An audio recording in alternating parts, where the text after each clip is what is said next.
This week on Hazardous Materials, last week's comics this week, we dissect death metal, let the leader lead, and embrace the Empyre. Warning. The following podcast is utter nonsense and may cause agoraphobia, kleptomania, insomnia, and oppositional defiance disorder. We are required by law to provide you with this disclaimer for Hazardous Materials.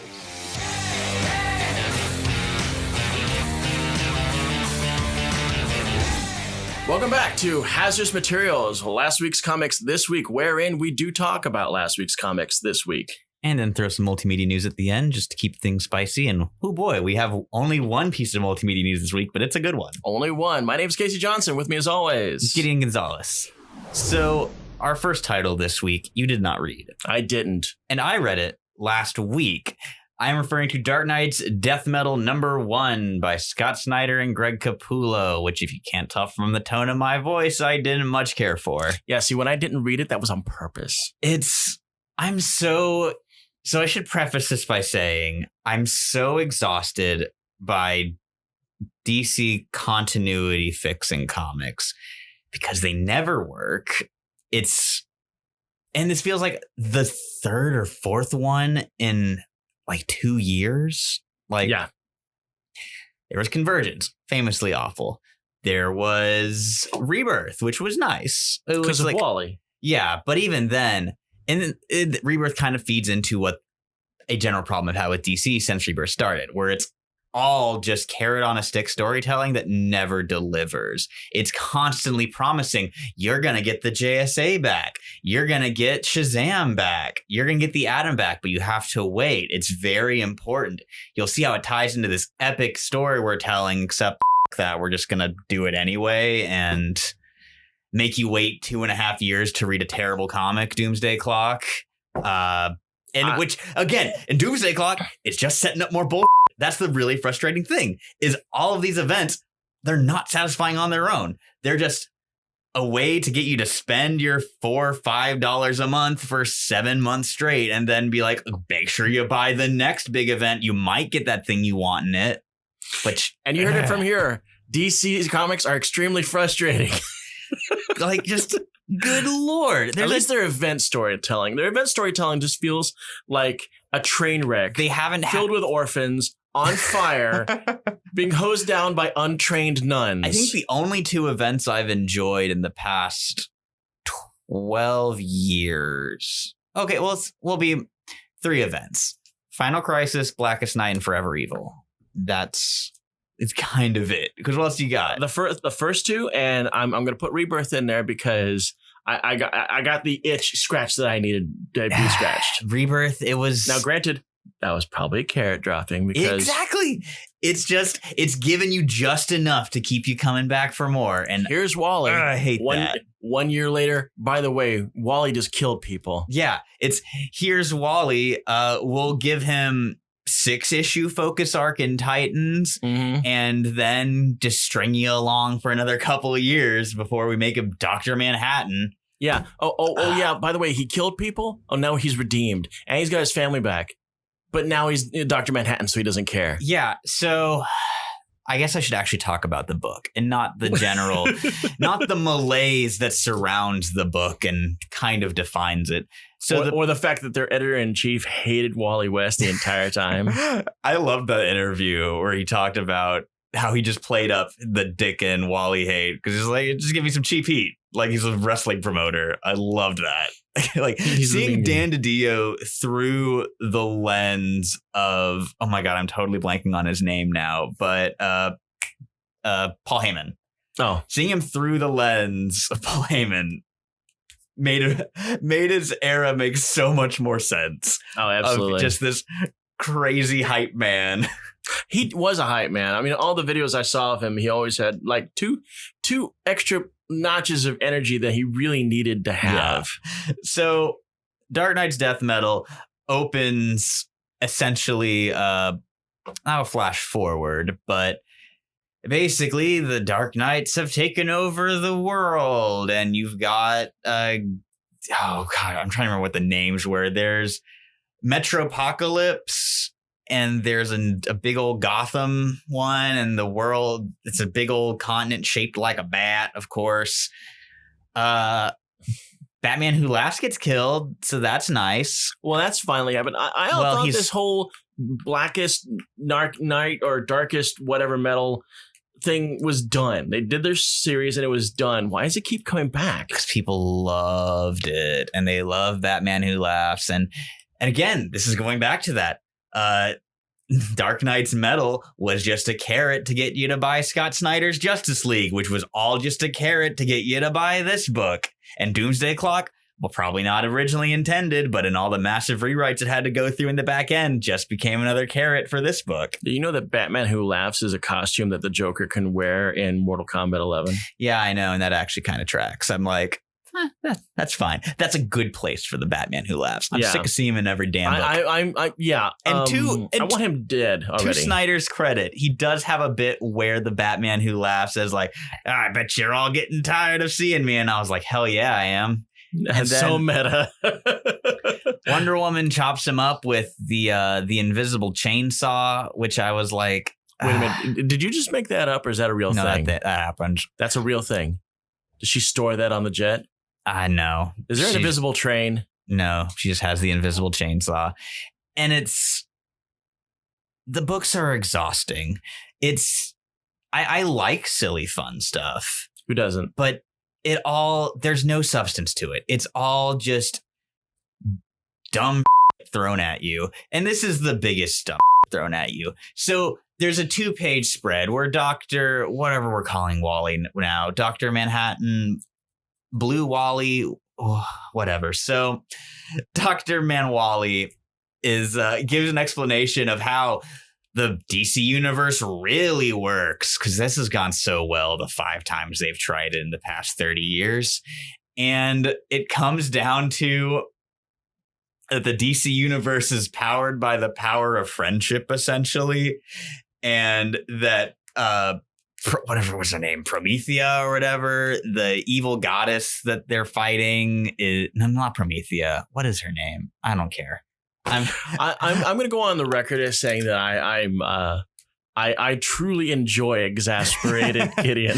I try not to be so rare. I try not to be negative. I really try to want be to the make shining light of this show, and I'm usually the person that's going, God, I hate everything. Yeah, exactly. But when you lose it, it's just grand. I just have to sit back and watch. So the entropy goddess created the DC universe out of negative energy and bad time, what they call crisis energy, because of course they do. Of course they do. And the forces of doom. And then the other people who made universes were like, hey, that's messed up. We'll make it with the good feel energy, and we'll put you in the source wall so you can watch it and fall in love with it, because that's a great plan. So instead she comes to resent it. And Lex Luthor is her stupid herald. Don't get me started on Scott Snyder's. Which version of Luthor are we dealing with here? This is the stupid Apex Lex bullshit. Jesus. Now, You're echoing every problem I have had with DC Comics in the past 10 years. And so, yeah. And Wally's like, and then when you guys walked into that door at the end of Snyder's Justice League, you had a big old fight with the Dark Knights. And I guess they won, but we're not going to show you that. You. Sorry. Oh, we're swearing a lot. I'm swearing a lot. You're on 2 F-bombs just in the first 10 minutes of our show. We might have to just make this a Patreon special clip of me ranting about Dark Knight's death metal, because good Lord. And I keep seeing all this praise for it. Like, it's not just dumb, shallow nonsense that's just it's the comic equivalent of jingling keys in front of your cat. Yes. It's just pretty shiny, stupid things. And here's the thing. Despite being called metal, it's not very metal. It's just poser. Like, look at Wonder Woman Dead Earth. That's metal as hell. Like, that book rules. It is one of the best things DC is putting out. And it doesn't have to, show up with the post-apocalyptic one? It doesn't have to show up in, a store-bought Target fake leather jacket with shiny spikes you just bought at Hot Topic trying to impress you. No, that book just jumps in the pit and starts wailing on dudes. Oh, God, this is This has been a refreshing moment. So, and I didn't even get to the real kicker. Get to the kicker. That made me really mad. Because all this stuff, I was like, well, this is stupid, but it's not like offensive. The last page is the Dark Knights are like, oh no, we have to summon the final Bruce Wayne. And so Batmage, I felt all my muscles in my face. Oh, just you wait. Just relax. Just you wait. So you know how all these stupid Batmans are combos of Batman with another character? Because the only thing DC knows how to promote their characters is to slap Batman in it. That's what I'm hearing. So Batmage hits a button with a frowny face on it, and it's a Dr. Manhattan Bruce Wayne. And I was just like, I can't. This is when we give up. I'm so done. We need to put this page up. This right here is when we, as a collective show, gave up on the DC narrative. I just lost my mind. It was great. I loved it. I loved every moment of it. Like Doomsday Clock, when it was over, I was like, well, at least we all realized that crossing over the DC universe with Watchmen was a stupid idea. And that's why we invested so much in it. Yeah. 2.5 years at $5 an issue for 12 issues. And then when we were done, we took Dr. Manhattan, applied it to the one guy you guys have been screaming for 2 decades to come back proper. So now I feel gross whenever I read Wally in something. Great. And it's going to be like that until he gets rid of that damn mark. Hopefully it'll happen in this event. In the pages of Speed Metal, the spinoff where it's Wally and the Flash family running around the world trying to escape the Batman. And we talked about that. We talked about how our hopes were that this is going to be bringing Wally back to the norm. Yeah. And while I told you, it's like, you know what? I'm even okay with him staying blue because that's cool. That makes him stand out. Now, granted, the two-tone red outfit was okay. But I really want Wally to stand out and have his own color palette. Yeah, man. I just want the main DC meta arc to be good. It breaks my heart when comics let Gideon Gonzalez down. No, I'm pretty open minded when it comes to most books. You know, I'm not we see the Jimmy Olsen book on the. Hey, don't knock Jimmy Olsen. That fucking rules. But like. That's your third F-bomb in 10 minutes. I'm too worked up. This book, it's just upsetting. It's upsetting to see them. Alan Moore once accused Jeff Johns and DC Comics of rooting through his garbage for ideas. God. And I was like, that's pretty harsh, Alan. But now I'm like, well, at the time, harsh. In hindsight, I'm like, yeah, that's what they're doing. It's and true. Not just to Moore, but to Morrison too. Like, Dark Knight's Metal was just built on ripping off in my opinion, horrific. Like, I hate to be overdramatic and say ruining forever, but basically taking this finally well-structured DC multiverse that he did in Multiversity and being like, nah, screw that. There's a dark multiverse. It seems like that right when Rebirth was getting everything back on track, they had 2 different projects that were already happening before Rebirth started. And they continued through Rebirth, and now that's happening now. And that's, oh God. The storyline where they forced it saying, oh, by the way, this didn't happen with this. What was it? The not the Multiplicity. That's a movie with I don't think that with our guy from the news. That doesn't sound like Multiversity. But that's not the plot of Multiversity. Multiversity was happening, and then we had Rebirth happening, and then they said, oh no, by the way, those are separate. No, Multiversity was it might have been wrapping up by the time Rebirth launched, but they never said that it wasn't canon. Like Multiversity they said was they don't gel together. That basically their storyline wasn't the same as this storyline. This is something that we even talked about last year when we first started the show. I don't think so. Like that doesn't sound like what Multiversity was about at all. Because Multiversity doesn't affect the main DC universe. Like no characters from the main DC universe show up in Multiversity, so there's nothing really for it to contradict. So is it Death Metal that's coming in and saying, oh, by the way, this event happened, but at the same time we got Rebirth happening, and that doesn't work out with what we just made? Oh no, I know what the whole confusion's from. It's from Doomsday Clock. Yeah, Doomsday Clock. Oh man, that's what I get. Multiversity and Doomsday Clock, because this is how many reboots we've got going on in an extreme short amount of time. It's And that's what Doomsday Clock felt like. Yeah, Doomsday Clock was supposed to be that, and then it got delayed so heavily and having to be reworked constantly that they just said, well, screw that. And then I thought, oh, thank God, we're free from it. Multiversity, Doomsday Clock, well, Multiversity wasn't a Metal. reboot, though. Like, that was just exploring the DC multiverse. But it was exploring it in a way that didn't exist when it came out. I mean, not really. It was explaining a lot of things. Yeah, it was filling out the DC multiverse. That we didn't think happened because New 52, we felt that wiped the slate clean. I mean, not really, though, because it's still going from the New 50, like the Earth 2 from the New 52 exists in Multiversity. Well, that's what I'm saying. Like, it doesn't really contradict anything. When New 52 came about, we weren't aware of other continuities. We just figured, okay, this is it. Earth 2 was a New 52 launch title. Yeah, but that was it. Yeah. Work with me, man. I'm getting filmed with this argument. You know this, right? I know this. I just don't understand what your argument is. What I'm trying to argue is the fact that we've got two or three different writers.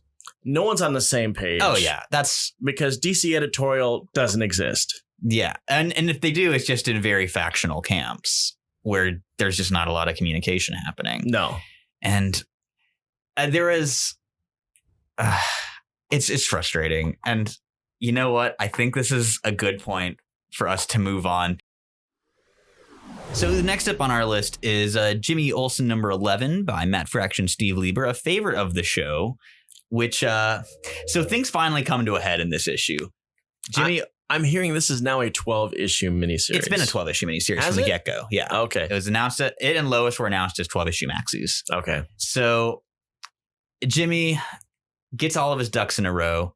He gets an alien army to back him up to fight the other alien army that's here, trying to capture his soon-to-be annulled ex-wife. It's very fun. Read Jimmy Olsen. It's great. He got married to an intergalactic jewel thief in Gorilla City. That's right. You did tell me that. Yes. I did that. So I read that. They're making their last stand, and in a moment more hype than Avengers Endgame for me, all the characters that have interacted with Jimmy throughout the series show up to help him, including my boy Enemy Ape. Enemy Ape? Yes. Is this a play on Enemy Ace? Yes. That's hilarious. So do you remember in the Gorilla City issue where there's a quick shot of Jimmy as a giant Jimmy King Kong on some Gorilla City and he's swiping at biplanes? One of the planes is Enemy Ape. Oh my God. And is there a haunted tank version? Oh, I hope so. But and also great, Metamorpho showing up to be Jimmy Olsen's power armor. And you know I love Metamorpho. I don't know what it is with you with the weirdest damn character. Metamorpho. I honestly think that there is like an alternate universe Doom Patrol lineup with all of your favorite characters in it. Oh, I mean, there should be.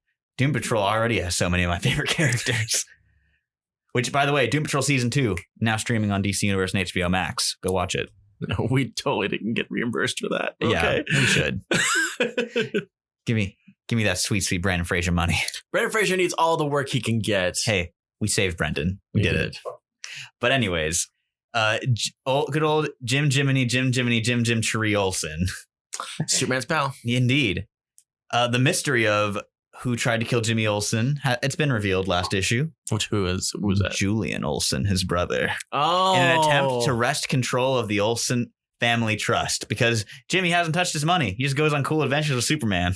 Is Julian got an orange goatee? No, he does not. That would have been so He looks like Jimmy, but with like slicked back hair and slightly taller. Oh. And they went with the Howard Stark version. And in a nice way. Morgan Stark.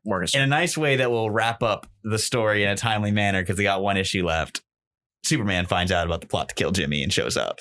Well, he's Superman's pal. Exactly. And so Superman's going to fix everything in the final issue, hopefully. And I'm very excited to see. That's the way it has to be. Did he summon him with his watch? No, actually. One of the cops that's on the take from Julian Olsen steps outside to make a phone call and mentions the plot to kill Jimmy, and Superman swoops down and picks him up and is like, you said what? You said, my boy, Jimmy's in trouble. So, yeah, Jimmy and Lois have both been excellent series. Jimmy's just it's a bit easier to talk about because it's not a densely plotted Greg Rucka book. It is a densely plotted, but with lots of great gags, Matt Fraction, Steve Lieber joint. Such a strange mix. Such a great story. So, yeah, now time for some Suicide Squad. Exactly. In Gotham City, where no one wants to go. No one wants to go because your city sucks. So we open in an operating room of a less than reputable doctor with a dead ? Dog in the operating theater. Could be alive, could be dead. Not better. Not better.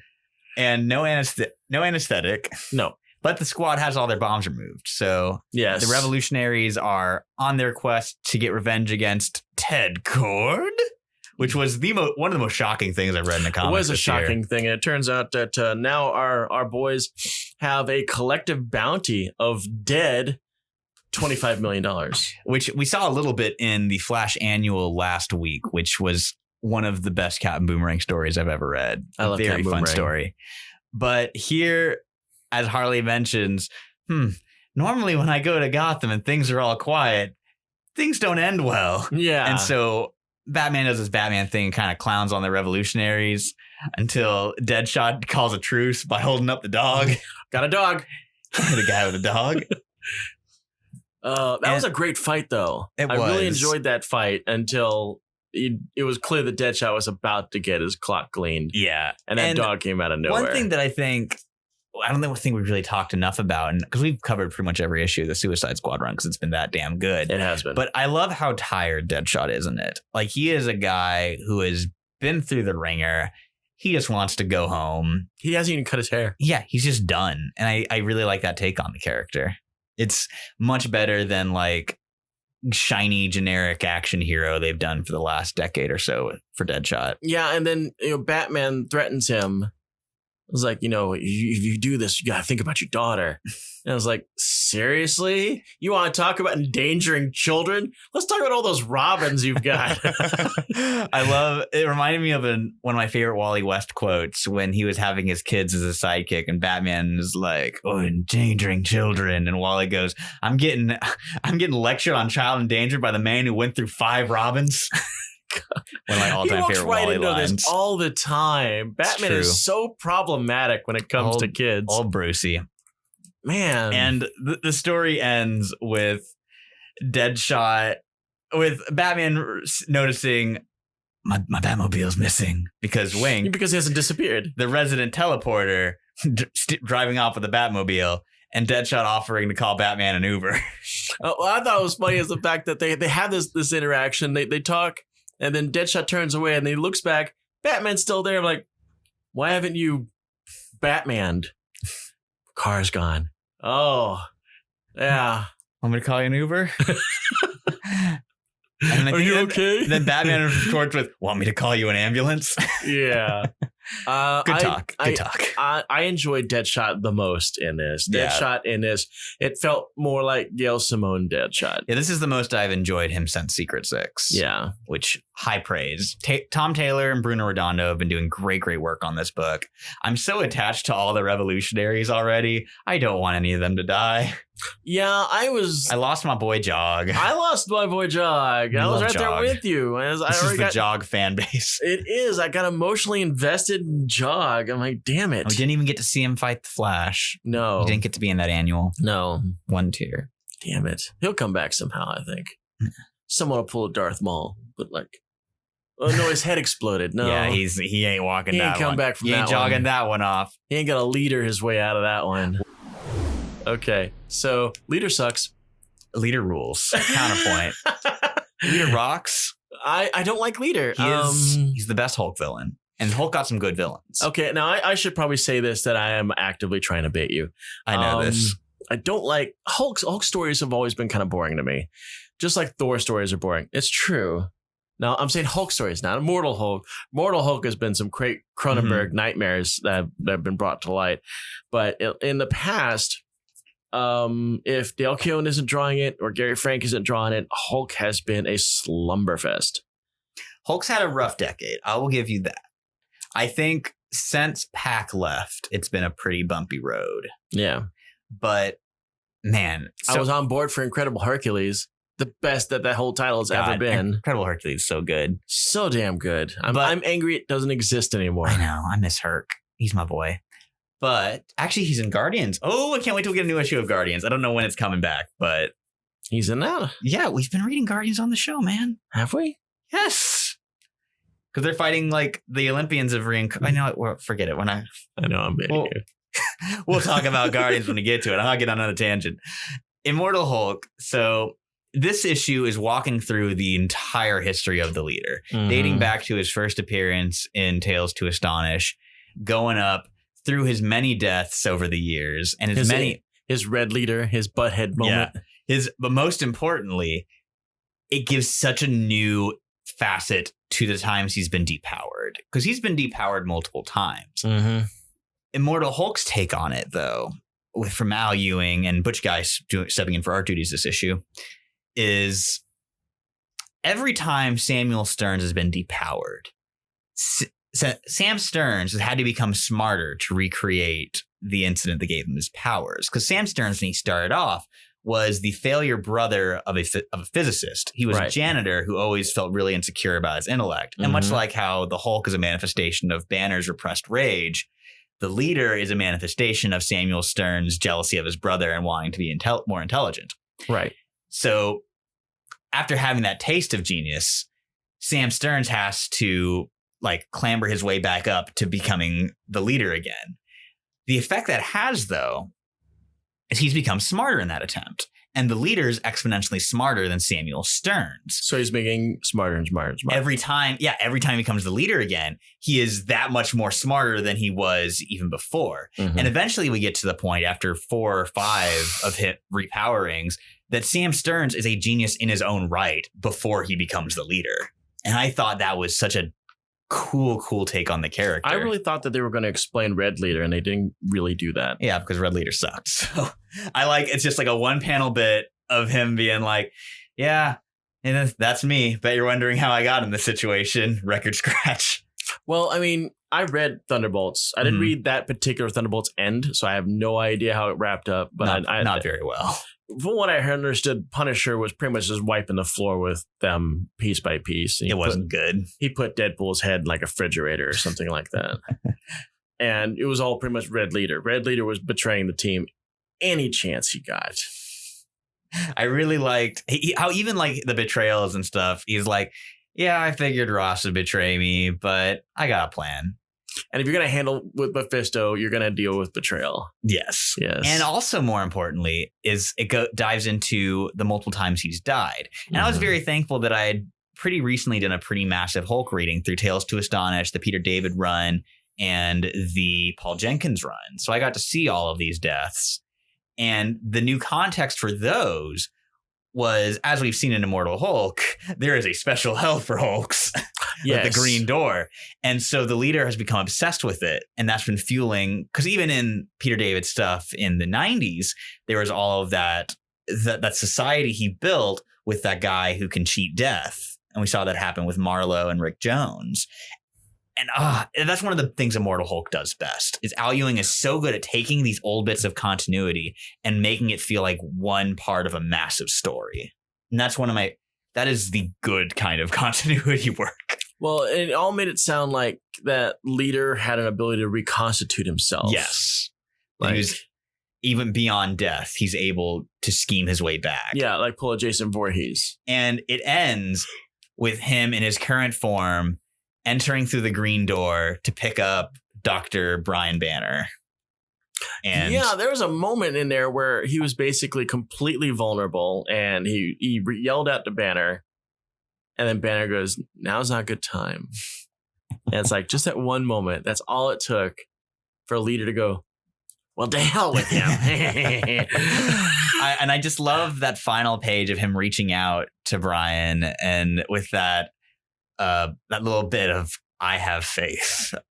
Like he has something to believe, and it is that he can go beyond the green door. And this is shaping up to be the greatest leader story of all time. And I don't feel like that's hyperbole. I think Al Ewing, I think Butch Guice, I think, oh my God, I can't believe I'm blanking on the regular artist for Immortal, Joe Bennett. They've got something really special in store for us. Well, I mean, this book is coming to an apex. We are. It it confirmed that the book is ending at issue 50 and we were at 34. Yeah. So the end is in sight. We've got maybe like a year and a half left in the tank. This actually segues into Avengers Empyre. Yes, another Al Ewing book. Not my favorite Al Ewing book this week. But it features a different Hulk. It does. It's got a little bit of little Jennifer Walters. And I do like her current big old Hulk mode she's got in the Avengers title. And she's a little dumb. She is a little dumb, but she also real big. I'm all about big old Jen Walters. That I shit don't know. rules. I like She-Hulk. I like smart She-Hulk. I like smart lawyer She-Hulk.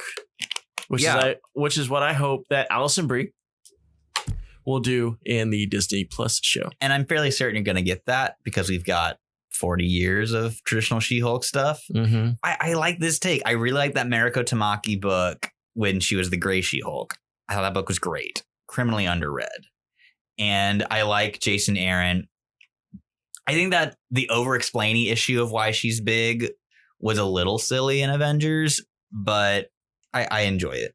And also, they announced recently that we are getting an Immortal She-Hulk one-shot from Al Ewing. And oh boy, I'm excited to see how that ties in. Because kind of crazy nonsense is one of the things I was going to say is I like that having a big old traditional Hulk on the team frees up Al Ewing to do whatever the hell he wants in Immortal Hulk with the main Hulk.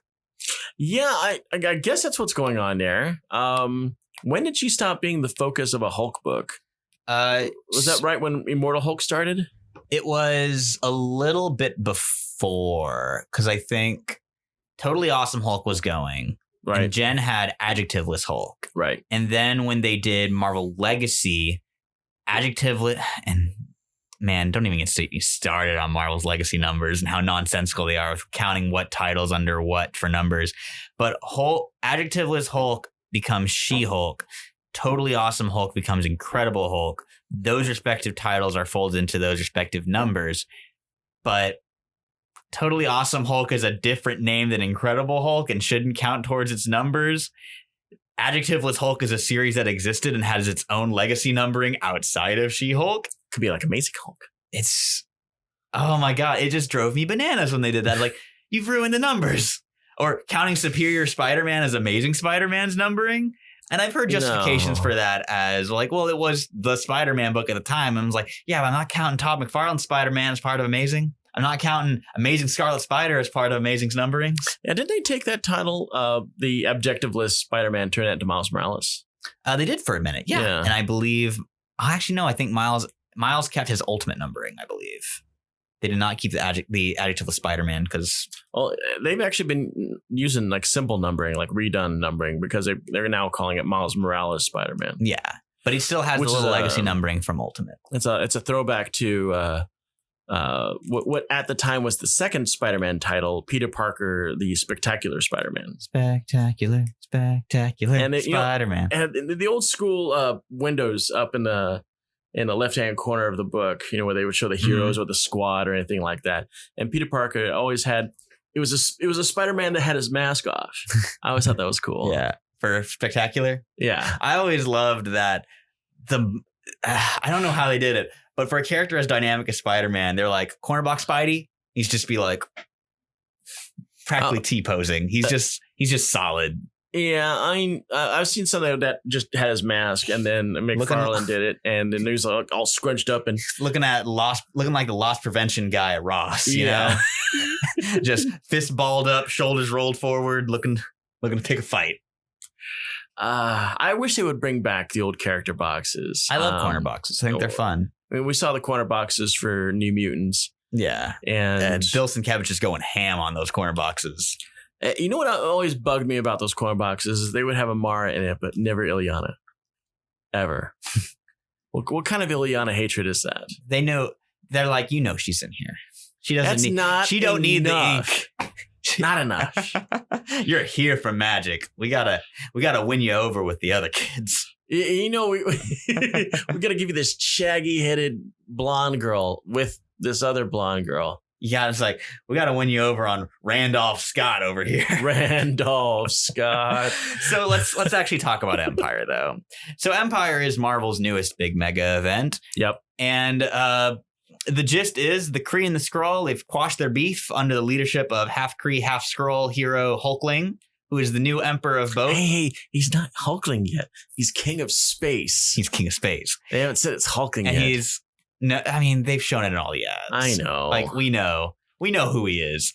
But he's like, hey, let's be friends. And they're like, cool. So the Avengers, they respond to something going on in the blue spot of the moon where the Inhumans chill normally. Right. Where we find out that this is where the grand experiment that the Skrulls were dealing with when they brought in the Kree and the Coatl? I'm not sure. So a lot of the story is riffing on the Celestial Madonna stuff from the 70s. Classic Steve Englehart Avengers stuff. I haven't read it in a solid 15 years. And so I was like, I vaguely remember Swordsman becoming a weird plant person. Yeah, I mean, they both became kind of plant people because Mantis went over with Guardians and she has green skin. I never read Celestial Quest, so I didn't know who the hell that guy, what was his name? Quasp or something? The kid of the Celestial, of Mantis and Plant Swordsman. I have no clue. Yeah, never read Celestial Quest. Now I understand why they're doing a $1 reprint of it. Yeah. But yeah, the Avengers show up. They fight a Kree sentry that's spliced with some weird Skrull thing. And I got to say, I really miss seeing Pepe Larraz pencils. Guy killed it on House of X, and now he's back giving us more goodness. Yeah, I was. Dude is making a career out of drawing lush forests. First Krakoa, and now some space stuff. Like, they definitely hired the right guy for this. Can you draw? Yeah, I can draw. But I'm really good at jungles. You're hired. You like plants? Yeah. I was really, really hoping that the cover artist for this was going to be the interior artist. Jim Cheung. Yes. Who did Young Avengers. Yes, exactly. So I feel like that's a big pull of what got him to do covers is like, oh, my boy Hulkling's in this? Yeah. I'll do it. And that's what I thought was going to happen. I thought we were going to get like another Children's Crusade. Yeah. Jim Cheung doesn't really do interiors much anymore, though. Like, he's far too good for that kind of stuff. The last time he did Marvel 2-in-1 a few years back, but he only did like 4 issues of it. Is he pulling an Art Adams on us? You know, he did do a couple issues of Snyder's Justice League. But yeah, he's just once in a blue moon. He always delivers good work. Yeah. But I always sad when a great interior artist switches to just covers. But, you know, I can't blame him. The pay's too damn good at covers. Yeah. It's a fraction of the work. Like a fraction of a fraction of the work. Fraction of our work. Hey. I would kill a small city full of little puppies for an Art Adams X-Men book. Maybe, you know, I'm surprised he's not doing one of the giant size X-Men's. Yeah. Because, I mean, like, we got Alan Davis to do one. When was the last time you saw Alan Davis do a bunch of interiors? Alan Davis did the Nightcrawler special. Yeah, that's what I'm talking about. Oh, yeah, you're right. The giant size Nightcrawler. You're right. He should be the one that's drawing Excalibur. I would read it. I'm not going to knock Marcus Toe and Mohamed Azhar. I love their art. Yeah, but it's sleepy. The story is so sleepy. Yeah. I love Teenie Howard a lot, and I enjoy character moments in it, but it definitely feels like it's spinning its wheels until X of Swords boots up. Yeah, we did at the deal. I mean, Alan Davis being the great guy that he is, he did draw a year and a half of the Cross Time Caper. So some sins cannot be forgiven. I'm still angry about that, and it's been over 20 years. Oh, Excalibur, wasting your time on a 18-part storyline that no one cared about. Warwolves. Speaking of multi-parts, this book, Empyre, this part 0 is one of 52 issues involved in a 2-month crossover. And I bet you that's going to get trimmed considerably. I think a lot of those books are going to either go digital only or get completely written off. Yeah, because a lot of them just really seem unnecessary. Well, I'm very excited for Mark Waid's Squadron Supreme 2 issues. I'm very worried I'm not going to get them because I love the Squadron Supreme and I always pop when they show up. I think you're right on that one. I love Mark Waid. My memory is kind of crapped on it. I'd have to look at my iPad to really tell you what kind of titles we're dealing with. But I mean, if like there's a Empyre Punisher, we can lose that. But anyways, so the Avengers are they're on the moon, and the Celestial Madonna boy is like, Thor, my old friend. Yeah. Can you make it rain? Hey. And so Thor makes it rain, and all the Avengers are like, this is so nice. And then they're like, oh, what's that? It's a big old armada coming. And they're like, let's square up. Let's get ready to fight. And then it's pick up Empyre : Fantastic Four #0. Yes. God help us. Anybody gets in our way. Fantastic Four. Because this event is too big for just one issue 0. You get, since it's an Avengers Fantastic Four crossover, 2 issue 0s. You get Avengers 0 and Fantastic Four 0 before you get Empyre #1. Okay, yeah. Let's take a look at some of the crap that they've got going on here. Oh, and the funny thing is, this is the old stuff. Like it says April and June on it. So we got Fantastic Four. Hulkling's got his own thing, which I'm actually excited for. I believe Chip Zdarsky's working on that. The Union, which is that new British team one. Yeah. Captain America, Storm Ranger. What's Storm Ranger is about? Storm Ranger is the character introduced in Miss Marvel's run. Oh, okay. He's at least it's not Star. Villain.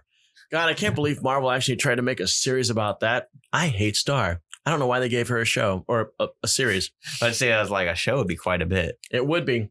There's Invasion of Wakanda. I guess you can't get around that. And I do love Agents of Wakanda, and it is Jim Zub still writing that, so I'm going to pick that up if it actually comes out. Okay, here we go. This is something we could lose. Empyre Ghost Rider. Yeah, I don't really need to know. No, we don't. But there is a funny bit where all the Avengers are like, yeah, we remember Celestial Madonna, and Robbie's like, what the hell are these people talking about? He's a complete passenger in this whole thing. He's not even lit up. I really enjoyed Robbie's role in this Avengers run of being the guy who goes, what are you guys talking about? Swordsman's got his own one shot in this. Yeah. Strike Force 10. Strike Force is still an issue thing. You'd think I would know more about that, Spider-Woman being in it. But it's just been such a lackluster title. Monica's there. It's still sleepy. My boy Damian Hellstorm. I need to go back and even the font that they use for Strike Force makes me feel like, okay, this is one of those 5-issue limited series. Is just going to go away? I haven't read any of it. I really want to though, because I like a lot of characters in there, and most of it should probably be on Marvel Unlimited by now, so I can jump on there. There's an Immortal Hulk Empyre crossover. There's a 3-part Thor one. There's a 3 issues of Union are in this. There's an epilogue. And Empyre itself runs 5 issues. So, and X-Men. Not only is there an Empyre X-Men, but X-Men itself is also part of this. I remember seeing that and being like, "That's excessive." Yeah, I was like, Hickman's probably got a plan for this, but don't mess with a good thing. Don't make that book cross over when it shouldn't. Yeah, I don't. A lot of this just seems really superfluous. I can't be expected to read all of this. Hey, it's an event comic. And I get that. I get it's an event comic. And it has the unfortunate thing of being a 52-issue event comic sent out during a time when no one is picking up comics at comic book stores. I do appreciate. We've both done that this episode. I do appreciate that at the very least, a lot of the tie-ins, you can tell when creators were like, yeah, I'm not tying into this, that they got their own minis. Mm-hmm. Like they're not going to get Ta-Nehisi Coates to tie his Captain America run to this. You're not going to get Donny Cates to tie his Thor run into it. So we get a little spin-off. Are you trying to say that the Beyonder is not going to show up in the middle of a storyline? Spider-Man is not going to teach the Beyonder how to poop this time. Yeah. I heard the Beyonder get brought up as yes, in our next issue, Thor #5 by Donny Cates and Nick Klein, the little book that we had so much doubt for, and I apologize, Nick Klein, for clowning on that costume. It makes sense in context. It was great. And it's dope as hell, and I love it now. And of course, although the end of this book, I gotta say, Nega Thor. Oh, I'm not Thor at all. I'm the reverse. I expected this to be a joke, Nega Thor versus the world. So, and Ramona Flowers is like a support character. The premise of this issue is the Black Winter has come. The force that destroyed the prior universe, good old Galen's home universe, is here. He's got beef. He's going to eat this universe unless Galactus and his new herald Thor just give him his lunch. So Thor, poor Galactus. the most of this issue is Thor doing a boss rush of Journey into Mystery today, where he's fighting Loki and he's fighting Gore the God Butcher and he's fighting my boy the Man Gog, the souls of a billion worlds. Or Beyonder and all of his Secret Wars 2 glory. The Jerry curls are back. Oh my god, man! That white pantsuit of his. Every time the Beyonder shows up, I just hear "Shooting Star" by Earth, Wind, and Fire playing. You're shooting star. His little who you are. His like white leisure suit, his Jerry curls. Oh my god, freaking Beyonder! And that song, and like that would have been dated when he first debuted. You know, yes, like Earth, Wind, and Fire. That was that. The Shooting Star was like 78, if I'm not mistaken. And Secret Wars is what 84, 85. Yeah, about that. So he's trotting up disco era, baby. God, that outfit was never let it be said that Jim Shooter couldn't pull a fad back a little too late. Jim Shooter was definitely looking for the fat greenbacks on that one. While we're talking about that, but God, the boss rush is a lot of fun. Donny Cates does the dramatic inner monologue for Thor very well, and the big end reveal of this is you get Negathor, the reverse Thor. Yep, and more importantly than that, though, you get the reveal that Galactus is the herald of the Black Winter. Oh. And it's just like, oh my God, that's why he spared This him. is the Marvel version of this isn't even my final form. He was the harbinger of a bigger guy. And no way. There's another boss? This is the bigger Galactus. Galactus 2. Yeah, because Galactus was definitely getting clowned in this one. Yeah. Negathor was definitely had his number. And I'm excited to see where this goes. I've been having a lot of fun. It did say there's a conclusion in the next issue. Yeah, but I mean, I think Donny Cates is on this book for a bit longer. Although, you know, I've had this discussion with my coworkers at work. I don't know if we've ever talked about it. But Donny Cates kind of has a tendency to just drop in for 12 issues on a title and bounce. But but Venom, he hasn't. He's stayed on Venom for the long haul, for better or for worse. For better for the majority, because a lot of people like that book. We're not big fans of it. No. But he's talked very passionately about Thor, and you can see that passion shine through in the title. And I think he'll be on this for a bit longer. I hope so. Knock on wood. Oh, man. So yeah, a really good bunch of titles this week. Not every week that we have to split its own one title into its own episode, but yeah, hey, there you go, 100-page giant, baby. Yeah, that's gonna have to be its own little creature. That just about wraps it up here for Hazardous Materials. Like and subscribe, hit that bell, let us know, or let you know when you want to find out we're actually airing episodes, which usually is about every Tuesday.